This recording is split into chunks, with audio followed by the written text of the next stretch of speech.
Hello everyone, আমি আজকে একটা নতুন রেসিপি নিয়ে চলে এসেছি তোমাদের সঙ্গে। আজকে আমি দেখাবো তোমাদের ছোট আলুর সাদা আলুর দম। এটা পুরো একটা নিরামিষ রেসিপি, তো তোমরা অবশ্যই আমার সঙ্গে থাকো আর পুরো ভিডিওটা দেখতে থাকো। যদি ভালো লেগে থাকে তাহলে অবশ্যই চ্যানেলটাকে সাবস্ক্রাইব করে আমার সাথে থেকো। তো চলো আজকে রেসিপিটা শুরু করি। আলুটাকে খুব ভালো করে ধুয়ে পরিষ্কার করে আমি আলুটা কেটে তোমাদের দেখালাম।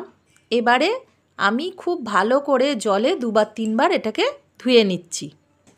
আমি ভালো করে আলুটাকে খুব ভালোভাবে ধুয়ে নিয়েছি। ধোয়ার পরে আমি এটা একটা ছুরির সাহায্যে যে গায়ের যে খোসাটা আছে সেগুলোকে পরিষ্কার করে নেব।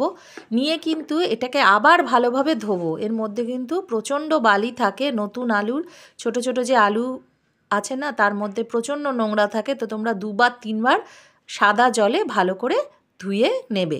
আর আমি এইটা জল দিয়ে ধোয়ার পরে আলুগুলোকে হাফ হাফ করে নিয়েছি।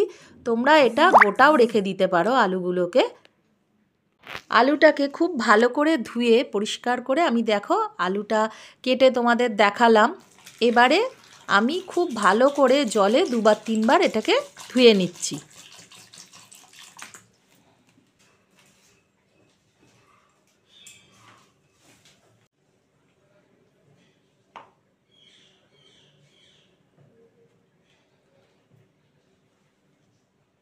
দেখো আমি এই প্লেটটার মধ্যে নিয়ে নিয়েছি সামান্য আদা, 1 চামচ চালমগজ, 1 চামচ হচ্ছে পোস্ত, আর কয়েকটা কাজু বাদাম আর কাঁচা লঙ্কা। এটাকে আমি একসাথে পেস্ট করে নেব। এরপরে আমি সাদা তেল গরম করতে দিয়েছি কড়াতে। এই কড়ার মধ্যে গরম করে আমি এই আলুগুলোকে প্রথমে ফ্রাই করে নেব ভালো করে। আর এই পোস্ত চালমগজ এইটাকে আমি একটা মিক্সিতে পেস্ট বানিয়ে নেব। খুব সিম্পল এবং সাধারণ করে আলুর দমটা বানাচ্ছি। এই ভাজা হয়ে গেলে এর ওপরে আমি এই পেস্টটা দিয়ে দেব। এরপর একটু নাড়াচাড়া করে সামান্য জল দিয়ে ফুটতে সময় দেব নামাবার আগে। আর এর মধ্যে বলে রাখি, সামান্য নুন আর মিষ্টি দেবে তোমাদের স্বাদ মতো। আর হয়ে গেলে সামান্য একটু গরম মশলা দিতে পারো যদি তোমরা ভালোবেসে থাকো গরম মশলার গন্ধ। আমি দিয়েছি এখানে। আর কাঁচা লঙ্কা দিয়ে মাখা মাখা করে নামিয়ে নেবে। এই আলুর দমটা কিন্তু পরোটা বা ফ্রায়েড রাইস দুটোর সাথেই যায়, খুব সুন্দর হয়।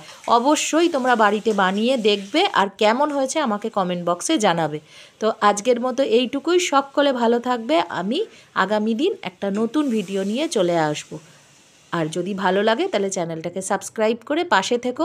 একটা লাইক, কমেন্ট আর শেয়ার করতে ভুলবে না। Thank you.